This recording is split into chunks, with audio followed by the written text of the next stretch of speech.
competition, as well as our country's oldest and most effective civil rights organization. And whereas the various missions of the NRA are dependent upon the hard work and generosity of our members and volunteers who donate countless hours and tens of millions of dollars to our cause each year to help defend our rights and sustain our long tradition of shooting, hunting, and defense of self, family, community, state, and country. And whereas the NRA is chartered in the state of New York and subject to the laws of that state and the authority of the Governor and Attorney General of that state, who have declared their desire and intention to destroy our organization.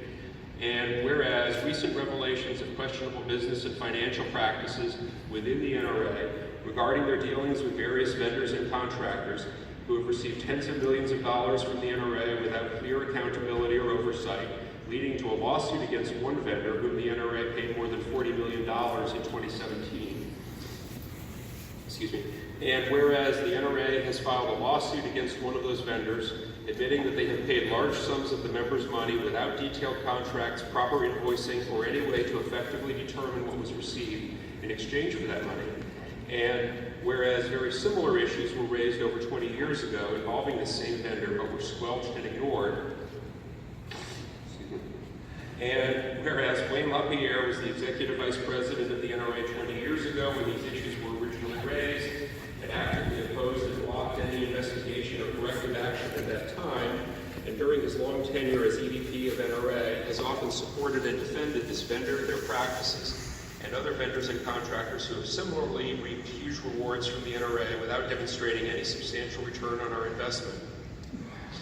And whereas these highly suspect practices and failures to properly safeguard the assets of the association and its members have created serious vulnerabilities that can and almost certainly will be exploited by the very hostile Attorney General of New York and could result in the dismantling of the entire organization. And whereas the ultimate responsibility for this situation, which has been ongoing for the past 20 years, rests with the executive vice president of the association, Wayne LaPierre, who receives over $1.4 million from the association each year, and has been reported to have a clause in his contract obligating the NRA to continue paying him the same amount as a speaker and consultant after he leaves the NRA. Therefore, be it resolved that on this 27th day of April 2019, the members of the National Rifle Association of America here gathered at the annual meeting of members in Indianapolis, Indiana, do hereby express our disappointment, frustration, and lack of confidence in Wayne LaPierre's ability to guide the association out of the dangerous mess he has created, and call for his immediate resignation. And be it further resolved that we, the members here gathered, also have no confidence in the members of the NRA Board of Directors who serve on the Audit Committee, the Finance Committee, and the Executive Committee, who were directly tasked with oversight of the operations of the organization and its finances, and failed to identify and correct these long-running discrepancies that have cost our association tens of millions, if not hundreds of millions of dollars, and put it in such a precarious position.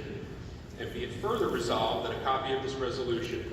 along with a brief description of its reception and passage by this body, should be prominently published in the official journal of the association within 6 months of adjournment of this meeting.